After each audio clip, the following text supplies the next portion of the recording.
Se você observar a famosa Câmara do Rei, verá que suas paredes e teto são todos feitos com gigantescos blocos de granito.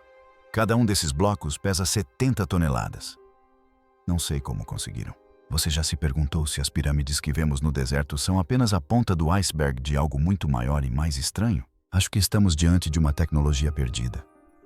E foi esse apocalipse ancestral, há 12.800 anos, que a apagou da memória humana. Isso cria uma poderosa zona de alta energia. Imagine um faraó tão determinado que arrastou uma pedra verde brilhante por desertos perigosos. Ele também pode ter construído túneis secretos sob a esfinge. Continue conosco enquanto desvendamos por que a história de Khafra continua a intrigar os especialistas. Você vai querer saber cada detalhe. A pedra que não deveria existir. Francis August Marriott era um arqueólogo que trabalhava no inverno de 1860, escavando as ruínas do templo do Vale de Khafra, em Gizé, devastadas pelo vento. Ao longo de muitos anos, o edifício fora parcialmente soterrado pelo Nilo e pela areia movediça do deserto.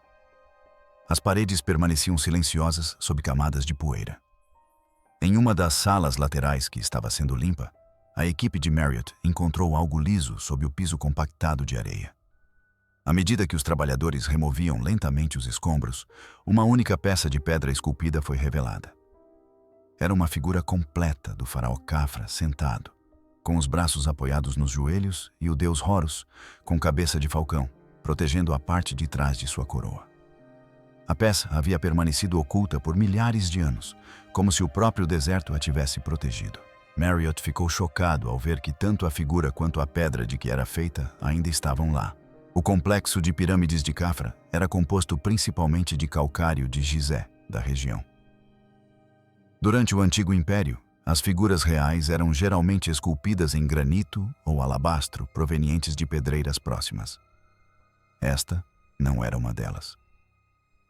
Sob a luz do sol, a figura exibia um brilho verde escuro profundo, interrompido por flashes brancos que pareciam relâmpagos congelados. Hoje, o museu a classifica como ortocita, uma rocha metamórfica tão dura que até mesmo ferramentas de aço modernas têm dificuldade em cortá-la. Artistas com pontas de cobre daquela época jamais deveriam ter conseguido fazer linhas tão retas nela. O próximo mistério era a origem da pedra. Geólogos descobriram posteriormente que esse tipo de ortocita provinha de um local chamado Jebel El-Asser, no deserto da Núbia, muito ao sul e a mais de 600 metros de Gizé por terra. Este é um dos lugares mais secos e perigosos da Terra. Uma equipe de extração de pedra teria que cortar e carregar um bloco de 4 toneladas, arrastá-lo sobre areia quente sob um sol escaldante, encontrar uma maneira de levá-lo até um leito de rio sazonal. Em seguida, transportá-lo centenas de quilômetros rio abaixo até o porto em forma de pirâmide. Uma construtora do século XXI, com caminhões, guindastes e sistemas de navegação por satélite, teria dificuldades para realizar essa tarefa. Mas, há mais de 4.500 anos, a obra foi feita com trenós, cordas e o trabalho especializado de milhares de pessoas. Khafra não escolheu essa pedra rara apenas por ostentação. Os egípcios acreditavam que o verde simbolizava renovação e vida eterna. Era um sinal da cheia do Nilo e da vida após a morte. Uma figura esculpida na rocha mais verde e dura do continente era uma declaração tanto religiosa quanto política. Ela demonstrava que o poder do rei alcançava os confins do mundo conhecido e que sua imagem perduraria para sempre. Uma análise mais detalhada da figura a torna ainda mais interessante. Seu rosto é esculpido com simetria matemática, com olhos perfeitamente alinhados e uma mandíbula afiada. As penas do falcão apresentam sulcos finíssimos. Mesmo em uma observação minuciosa, a superfície exibe um acabamento liso e brilhante, que os lapidadores modernos sabem ser resultado de horas de polimento sob alta pressão com materiais muito mais finos que a areia comum. O uso de ferramentas de cobre da época nem sempre produz o mesmo acabamento impecável, o que sugere que as oficinas de Khafra utilizavam métodos ou materiais que se perderam na história. Os arqueólogos consideram a estátua mais do que apenas uma obra de arte. Eles veem isso como prova de um sistema estatal que funcionava, com guardas localizando a pedreira, mineiros cortando os blocos, guias do deserto planejando rotas seguras, frotas fluviais planejando suas viagens em torno das cheias do Nilo, administradores garantindo que houvesse comida e água suficientes e inspetores assegurando a qualidade. Isso demonstra que o reino planejava e pensava em um nível industrial muito antes de a palavra indústria ser usada. E se uma única escultura podia exigir tanta energia e precisão, o que o edifício que a abrigava nos diria sobre todo o governo de Cafra? A fábrica de pedra de Cafra, escondida à vista de todos. O Templo do Vale fica na base do complexo piramidal de Cafra. Parece tranquilo agora, mas as pedras em seu interior contam uma história de imensa ambição. Cada parede é feita de enormes blocos de calcário e granito, alguns dos quais pesam mais de 100 toneladas. Os blocos são cortados com tanta precisão que suas bordas se encaixam sem cola. Construída há 4.000 anos, e mesmo com inundações, terremotos e movimentos de areia, as juntas permanecem quase invisíveis. Isso demonstra que eles moldaram e assentaram cada bloco com cuidado, embora a maioria das pessoas na época ainda usasse tijolos de barro. Outra descoberta interessante está no chão. Há cerca de 23 buracos retangulares profundos, escavados diretamente no solo calcário. Eles estão espaçados de forma que parecem ter servido de suporte para um salão repleto de estátuas reais. Os arqueólogos acreditam que cada buraco abrigava uma estátua de Cafra sentada, disposta em fila, como um corredor de guardas. Esse tipo de exibição demonstra que o templo era mais do que apenas um local para cerimônias. Era também um lugar para exibir esculturas reais produzidas em massa, que exigiam oficinas bem coordenadas e regras rígidas para garantir que cada peça fosse idêntica. Ainda existem vestígios dessas escolas por perto. Em uma parede, há fragmentos de figuras que foram iniciadas, mas não concluídas. Elas apresentam abrasões paralelas e linhas espirais de polimento em suas superfícies. Essas são as marcas de artesãos da pedra de tempos antigos, que sabiam usar abrasivos especiais e pasta à base de água para alisar o granito e obter um acabamento perfeito. Há evidências de que equipes de escultores trabalhavam juntas em peças idênticas, como em uma linha de produção, centenas de anos antes da construção de fábricas. As ferramentas que deixaram esses rastros foram feitas para serem rápidas e consistentes. O fato de todas as figuras salvas terem o mesmo acabamento conta a mesma história. As asas da águia, os olhos e a coroa apresentam o mesmo nível de brilho e ângulo de corte. Para alcançar esse nível de precisão em dezenas de oficinas diferentes, as regras de controle de qualidade tiveram que ser rigorosamente seguidas. O mestre de obras precisava verificar cada etapa do processo antes que uma estátua pudesse ser aceita para o templo. Não se tratava de um trabalho artesanal feito por tentativa e erro. Era uma produção organizada e repetível, supervisionada a partir de um único local. Por que esse nível de habilidade surge durante o reinado de Cafra, atinge seu ápice no Templo do Vale e depois declina quase imediatamente após sua morte? Isso intriga os historiadores. Nunca mais foi possível para os faraós posteriores alcançar a mesma combinação de escultura de alta qualidade, produção em massa e construção megalítica. Não é verdade que a tecnologia se desenvolva lentamente ao longo de centenas de anos, como a maioria das pessoas pensa. Em vez disso, parece um súbito surto de eficiência da era industrial que ocorreu em meados da Idade do Bronze e depois desapareceu como se o plano tivesse sido perdido. O Egito de Cafra. A cidade fazia mais do que simplesmente mover grandes pedras, como demonstra o Templo do Vale. Ela também gerenciava linhas de suprimento, treinava especialistas e impunha padrões uniformes em uma escala que parece estranhamente moderna. As paredes ainda estão lá, como um piso de fábrica fossilizado feito de pedra. Elas são um alerta de que corpos inteiros de conhecimento podem surgir do nada e desaparecer sem deixar qualquer instrução. Mas a prova mais chocante desse sistema, há muito desaparecido, não está no próprio templo, mas no deserto da Núbia, onde a pedra verde escura foi encontrada e onde o verdadeiro poder de Cafra pode ser visto. Segredos da pedreira no deserto. Foi preciso que os pesquisadores seguissem o rastro da pedra para descobrir como os construtores de Khafra esculpiram a estátua verde brilhante no Templo do Vale, bem ao sul de Gizé. Esse rastro terminou em Gabel el-Azhar, uma crista rochosa no meio do deserto da Núbia. O lugar não parece habitado. O sol aquece a areia a 49 degrees durante o dia e faz muito frio à noite. O céu é formado por dunas intermináveis e rochas negras e afiadas.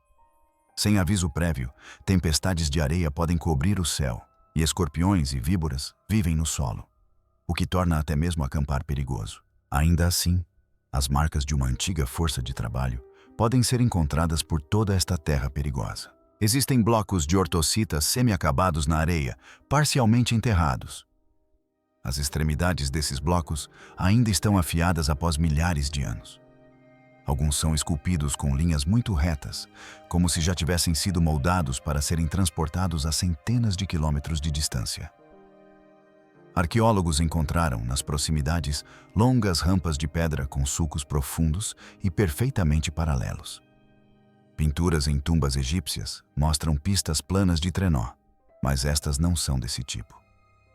Os sulcos são longos, estreitos e retos, com uma inclinação constante, como se tivessem sido feitos para algum tipo de plataforma rolante ou deslizante. Não entendemos. O fato de fragmentos de cerâmica estarem marcados com o cartucho real de Khafra demonstra que esta não foi uma invasão posterior.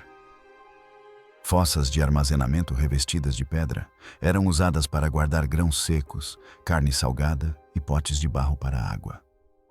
Essas fossas ainda estão lá hoje. Essa estrutura demonstra uma rede de suprimentos planejada que sustentava muitos trabalhadores em um local sem nascentes naturais. Arqueólogos encontraram até mesmo poços revestidos com pedras talhadas em profundidades exatas para atingir o lençol freático sazonal sem desmoronar. Isso demonstra que as pessoas na Idade do Bronze tinham um bom conhecimento sobre o fluxo da água, mas poucas eram habilidosas nesse assunto. Outros indícios sugerem que a pedreira não era apenas um local de curta distância, mas sim um acampamento industrial que duraria por um longo período. Equipes de trabalhadores viviam ali por meses a fio, como comprovam as ruínas de casas de pedra baixas. Objetos funerários e amuletos foram encontrados perto do acampamento, indicando que sacerdotes eram trazidos do Nilo para realizar os ritos funerários completos dos trabalhadores que morriam no trabalho. Em meio ao nada, existia uma colônia que funcionava com a ajuda de caravanas de suprimentos, barcos fluviais e administradores que conheciam bem o deserto.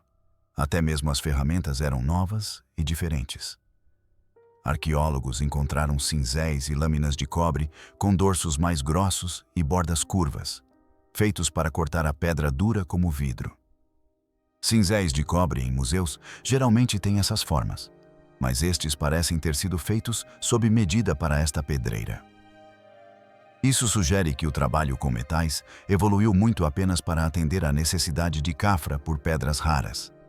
As rampas com sulcos continuam sendo a prova mais intrigante. Elas se estendem por quilômetros através do deserto, subindo e descendo em encostas suaves e bem planejadas, e até mesmo com canais de drenagem construídos para redirecionar a água na água da chuva durante a estação chuvosa. A precisão com que foram construídas me faz pensar em instrumentos de medição e altos padrões de qualidade. Historiadores se perguntam se os engenheiros de Khafra usaram uma maneira completamente diferente de movimentar as coisas. Uma tão eficiente que restavam apenas os sulcos escavados, em vez das centenas de pessoas que normalmente vemos puxando trenós. No geral, o sítio da pedreira mostra que o plano de Khafra não era apenas uma demonstração de força. Era uma combinação de conhecimento ambiental, pátios de estocagem modulares, logística hídrica, ferramentas especializadas e talvez até tecnologias que desapareceram com o seu reinado. Isso muda a imagem de escravos arrastando pedras pela areia infinita para algo mais parecido com uma operação de campo bem organizada, impulsionada pela ciência, que nem imaginávamos existir naquela época. O faraó que cronometrava as inundações. Havia água em algumas partes do Saara, muito antes de ele se transformar no deserto árido que conhecemos hoje. Na época de Cafra, breves períodos de chuva formavam lagos rasos e leitos de rios temporários, chamados uades. Estes só ganhavam vida quando o Nilo transbordava anualmente. A bacia do Wadi Tushka era um desses uades, que se enchia por apenas algumas semanas quando as cheias avançavam para o norte, em direção aos vales desérticos. Os administradores de Cafra conheciam essas breves janelas de oportunidade e planejavam sua logística em função delas. Blocos extraídos dos afloramentos rochosos da Núbia precisavam ser cortados e armazenados por meses antes de poderem ser utilizados.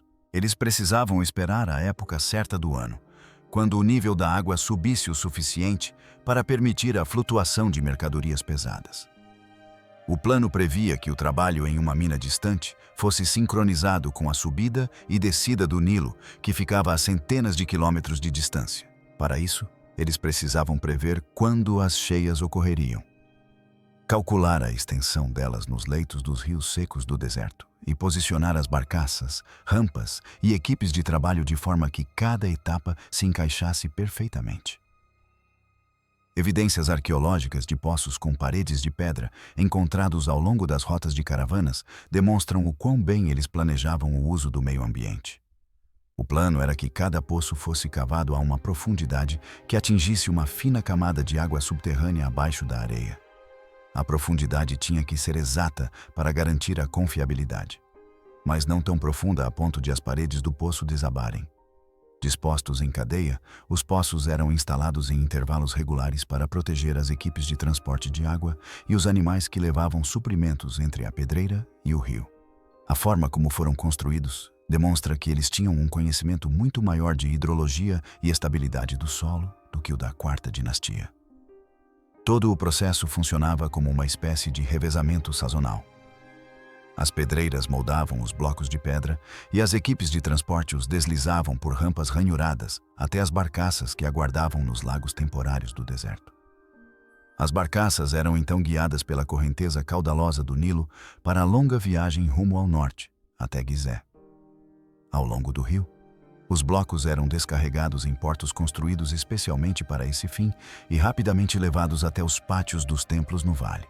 Em cada etapa, o trabalho, os suprimentos de alimentos, os animais e as ferramentas precisavam ser cuidadosamente coordenados com base em calendários que indicavam quando o rio subiria e desceria. Estudos climáticos mostram que esse padrão favorável de lagos no deserto e leitos de rios secos desapareceu em cerca de 100 anos do reinado de Cafra. Os reinos posteriores tiveram que lidar com uma paisagem mais árida e inóspita, que não possuía os cursos d'água naturais que haviam sido usados como estradas secretas para o transporte de pedras. Desde que as cheias anuais cessaram, nenhum outro faraó depois de Cafra realizou mais extrações em pedreiras tão distantes e na mesma escala.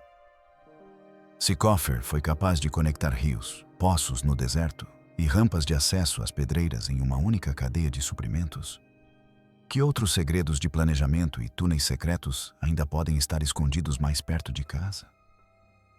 Talvez estejam ocultos sob a sombra silenciosa da Esfinge, o projeto proibido. Como uma guardiã silenciosa, a grande Esfinge de Gizé sempre vigiou a colina. Ela foi esculpida em um único afloramento de calcário, que antes se encontrava com a pirâmide de Cafra. Muitos especialistas afirmam que o rosto do monumento se assemelha muito ao de Cafra. Isso a torna um enorme retrato do faraó guardando seu próprio túmulo.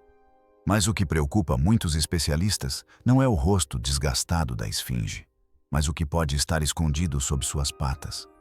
Rumores remontam a quase 200 anos. Em 1837, enquanto escavava no Planalto, o coronel Howard Vyse, um oficial britânico, encontrou indícios de uma porta trancada escondida no cofre da Esfinge. Relatos da época dizem que havia uma passagem estreita que descia até lá, mas que foi rapidamente selada novamente, e houve rumores de que documentos oficiais foram posteriormente escondidos no local. A história levou as pessoas a pensarem que a Esfinge não era um monumento real. Mas ainda não está claro se esses relatos eram falsos, exagerados ou divulgados propositalmente. Essa curiosidade aumentou com o auxílio da tecnologia moderna. Radares de penetração no solo e mapeamento acústico de ecos foram usados para encontrar vazios estranhos e padrões de eco abaixo da estátua e em áreas do planalto ao redor dela. Até o momento, as varreduras mostram apenas espaços vazios onde deveria haver rocha sólida. Elas ainda não conseguem mostrar paredes ou passagens. Alguns especialistas acreditam que essas estruturas peculiares sejam túneis e câmaras que conectam a esfinge à pirâmide de Khafra e ao Templo do Vale. Isso sugere que todo o complexo foi construído como um sistema interligado para cerimônias e transporte. A maioria dos egiptólogos discorda e afirma que as leituras podem ser causadas por rachaduras naturais ou antigos cortes de pedreira cobertos por areia movediça. Embora nenhuma escavação tenha comprovado a existência de túneis artificiais, a discussão continua, porque é difícil ignorar os dados do radar. O que mais assusta os especialistas é o que acontecerá se os túneis forem reais. Para construir túneis seguros sob a base arenosa e instável de Gizé, as pessoas precisariam ter um conhecimento muito mais avançado sobre pressão do solo, infiltração de água e estruturas de sustentação do que o da Idade do Bronze. As pirâmides, a esfinge e os templos não teriam sido construídos separadamente ao longo de muitos anos. Em vez disso, teriam sido as partes visíveis de um plano maior para que a área funcionasse como um único buraco unificado. A tensão aumentou com o projeto de radiografia SCEP-1 de 2025, que busca por buracos secretos na pirâmide de Khafra. Ao contrário do radar, a radiografia de Muan pode mostrar o formato de buracos dentro de enormes construções de pedra. Isso dá esperança de que quaisquer passagens ou câmaras interligadas possam finalmente ser mapeadas sem a necessidade de escavações. Mesmo que não seja verdade, a ideia força os egiptólogos a pensarem em Khafra não apenas como o construtor das pirâmides, mas também como o idealizador de um plano ritual semi-subterrâneo completo. Isso muda a forma como os edifícios mais famosos de Gizé são compreendidos. A história ainda esconde mais segredos sob as areias de Gizé. Se você gostou desta jornada, curta, compartilhe e inscreva-se. E não perca o próximo vídeo que está aparecendo agora na sua tela.